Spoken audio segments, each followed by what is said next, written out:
What's going on, everybody? This is Brian from SneakerFiles.com, recapping the news. It's been a minute since I've uploaded, and I want to apologize to everybody on that. I know we're very, very close to 100,000 subscribers, and it kind of sucked that I had to be MIA for a moment. But starting next week, I'm going to have at the minimum 3 to 4 uploads per week again, as long as there's enough news to make a video. But moving forward, some of the highlights that are in this video includes a new Grape Air Jordan 5 releasing in 2020. We have a first look at the Air Jordan 3 Tinker Black Cement, and a lot, and I mean a lot more from Jordan Brand, a little bit of Nike, and one thing from Adidas. And without wasting too much more of your time, let's jump into the news. We're going to start this video off with Adidas, and we have a look at a new Adidas Yeezy Boost 350 V2, and this pair is being called Lundmark. Now, I tried to look up what Lundmark is, and I didn't really see anything associated to a color, so I'm not entirely sure how that ties into the shoe. However, one of the things you'll notice is that it lacks a heel tab. This somewhat dates back to the 2015 releases, but other than that, we do have a transparent stripe running across the sides, and the upper features a beige-like shade, somewhat resembling the Static. Now, there is no release information at this time. They are expected to release sometime later this year, and the retail price will be $220. We got Adidas out of the way, and now we're moving on to Nike, and we have a look at a new Nike Blazer Low, part of a Patchwork pack. And this pair features black throughout. We have black on the swoosh, overlays, midsole, outsole, as well as the heel. Now, we have a quilted-like design across the base, which features various Nike branding. Now, it seems like a lot of people were feeling this shoe, so I wanted to share it in this video. And for those that want to purchase, they are available now at select retailers like Shoe Palace, and retail price is set at $105. A few weeks back, maybe even a month, I talked about the Nike LeBron Icon, and at that time, the triple black pair was expected to release. However, we didn't have that information. Now we do. So the John Elliott Nike LeBron Icon in triple black will first release on May 22nd, exclusively at John Elliott's flagship located at 808 Melrose Avenue in West Hollywood. Following, a release will take place on johnelliott.com and Nike Sneakers on May 25th. Retail price is set at $250. Next week, the Nike Zoom Kobe 4 Protro Del Sol will officially release. And just to go over the shoes really quick, they feature white and black throughout, while Del Sol, a shade of yellow, outlines the swoosh, hinted on the laces, and then forming a quilted-like pattern on the ankle. Finishing this pair off is a black outsole. And for those that don't know, this is an original colorway that landed on the Nike Kobe 4 back in 2009. So for those that want to purchase this pair, they drop on May 24th, and retail price is set at $175. For fans of the Nike Air Force One, some of you may remember that the Air Force One Low Ivory Snake first dropped in 1996 as an exclusive in Asia. 23 years later, and Nike is bringing back the shoe. Now, this pair comes dressed in white, elemental gold, dark hazel, and black. White leather is used across the upper, while black and hazelnut lands on the swoosh and the heel, which has a snakeskin texture. Finishing the look is a black label on the tongue and Nike Air branding. So the Nike Air Force One Low Ivory Snake will first release at select international retailers on May 22nd. Now, as far as a stateside release goes, that has yet to be announced, but they're expected to drop around the same time, if not just a bit later. And I'll definitely make sure to throw that in the next video once that information is available. But the retail price is set at $130. So Adidas was short and Nike had a little bit more info, but I promise you the Jordan Brand section of this video will have a lot to talk about. And first up, we have a look at the upcoming Air Jordan 11 Low Golf, which will feature denim. Now, recently there was a Safari bread. It actually released today, and although it doesn't feature Safari, it was part of a pack, and the reason I'm not featuring it in this video is because it released today, and by the time this goes live, they will already be sold out. But looking closer at the pair shown, we have a dark blue denim on the upper, while a lighter shade of blue runs across the mudguard, which is also constructed with denim. Now, we have a unique logo on the tongue, and to be honest, I'm not sure what that logo represents, but it features a shade of pink. We also have white on the midsole and an icy blue translucent outsole. For this pair, we don't have a specific date available. However, they will launch sometime in June, and the retail price will be $220. Here is a pair I'm personally excited for. It is the Air Jordan 7 Ray Allen, and recently product shots of this shoe had leaked, so we now have a detailed look of the shoe. For those that don't know, this is a tribute to Ray Allen's career and the 23rd anniversary of Ray Allen being drafted in the NBA, which took place in 1996. Now this pair comes dressed in a black, Furious purple, and dark steel gray color combination, and this shoe actually combines two of Ray Allen's PEs that he wore while playing for the Milwaukee Bucks, and that was the Air Jordan 7 Home and Away. Now for those that are interested in purchasing, they drop on June 1st, and retail price will be $190. New images of what's being called the Air Jordan 5 Michigan has arrived.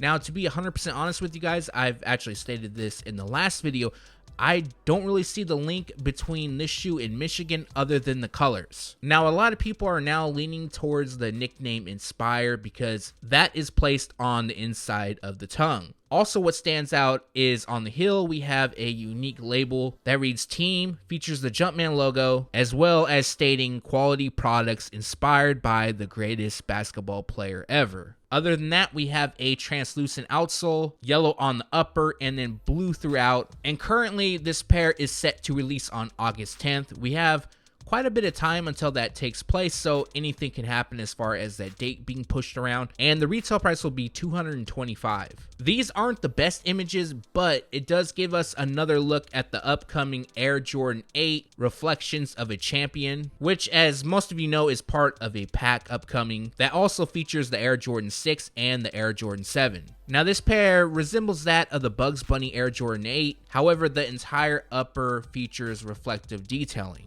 I'm on the fence of this whole collection. I mean, the Air Jordan 7 looks decent, as well as the 8, but I definitely have to see better images, and I'm not taking the official images that Jordan Brand launched part of their press release just because I feel like the shading is just too dark. So all in all, maybe I just wait till I get them in hand. But as far as the release details go, they drop on June 8th, and retail price will be $225.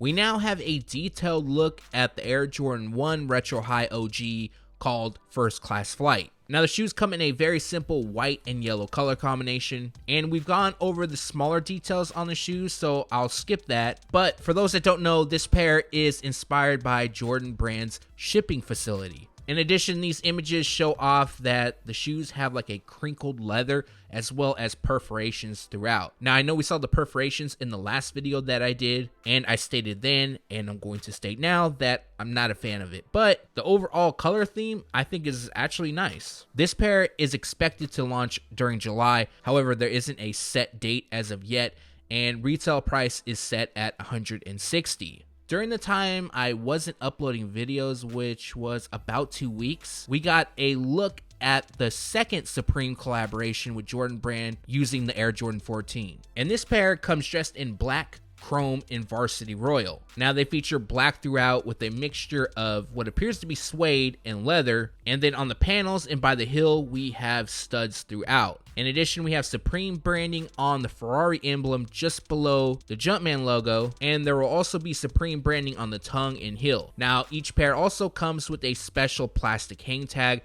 that has a Jumpman logo and Supreme branding. Now some of you guys may know who MJO23 Dan is, and shout out to him. He recently posted a image on his Instagram showing where the inspiration for this Supreme Air Jordan 14 collaboration comes from. Now it looks like this image was taken during the mid-90s. Michael Jordan is wearing a studded leather jacket and a blue shirt, which definitely looks like it matches up with this Air Jordan 14, although he is wearing the Air Jordan 10. So once again, I definitely think this is a reach. I'm a huge fan of when shoes released that are inspired by old photos. I mean, we had the David Letterman Air Jordan 1, and too many to name off the top of my head right now. But for me, this is definitely not it. And it's sad to say because, as most of you know, I'm a huge fan of the Air Jordan 14, and unfortunately, I'm going to be passing just off of principle. Now, don't let me discourage you if you like them, because it's all about your own taste.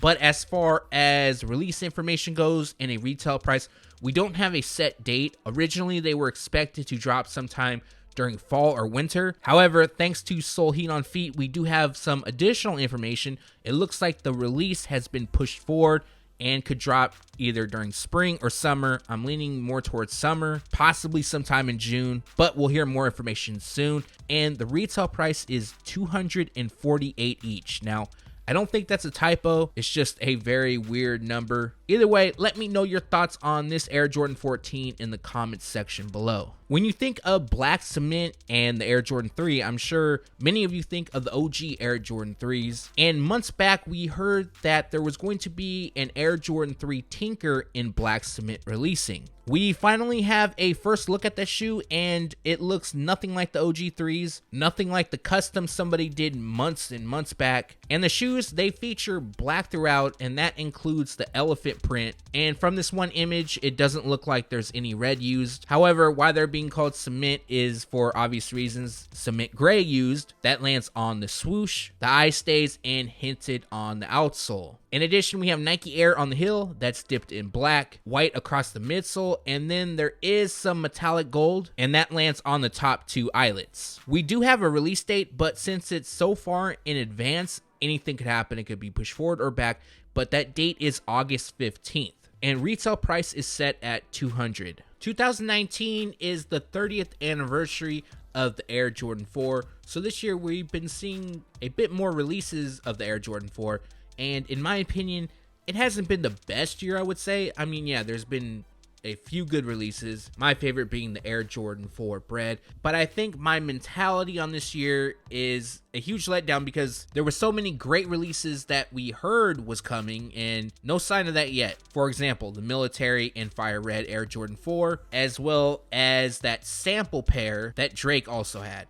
Now, moving forward in 2020, the brand will be celebrating the 30th anniversary of the Air Jordan 5. And recently, we learned of a new Air Jordan 5 Grape that would be releasing. Now, most of you know that the Air Jordan 5 Grape, as well as the Air Jordan 5 itself, originally dropped in 1990. In 2013, we saw the Black Grape release, which is pictured here. And then in 2015, we saw the Pre-Grape. Last but not least was in 2018, we saw the Fresh Prince pair release. And now we have something totally different. Originally, it was expected that this pair was going to resemble or be exactly like the Air Jordan 5 Black Grape. However, that isn't the case. This pair is expected to feature purple throughout the upper, which should be the same purple that we see on the Air Jordan, not like the Pre-Grape pair. So it'll be a bit more vibrant. And then we'll have new emerald as well as black detailing throughout. The shoe is also expected to have an icy translucent outsole. Again, I'm pretty excited for the shoe, but I'm not going to get my hopes up because even though we do have a color description, product number, and even a release month, Jordan Brand could pull these at any time. But as for the release date, we don't have a specific one, like I mentioned, but we have the month, and that would be April 2020. And the retail price is set at $190. And that recaps the news. Like always, we post it first on SneakerFiles.com, and then we take it to YouTube. Once again, I do want to apologize for the lack of uploads. I know that we're so close to 100K, and it was a bad time to kind of go MIA on you guys. But starting next week, I'm going to try to upload at the minimum 3 to 4 times until I get these reviews going, and then it'll definitely be 5 to 6 uploads per week. Of course, the news will be here. It will stay. It's just some days there's not enough news to put together a video. So obviously those days I do miss. But again, I appreciate you for watching this. If you haven't done so already, greatly appreciate a thumbs up. And if you're not subscribed yet, make sure to hit the red button below. Once again, thanks for watching. Stay tuned to SneakerFiles.com. And if you haven't yet, make sure to subscribe.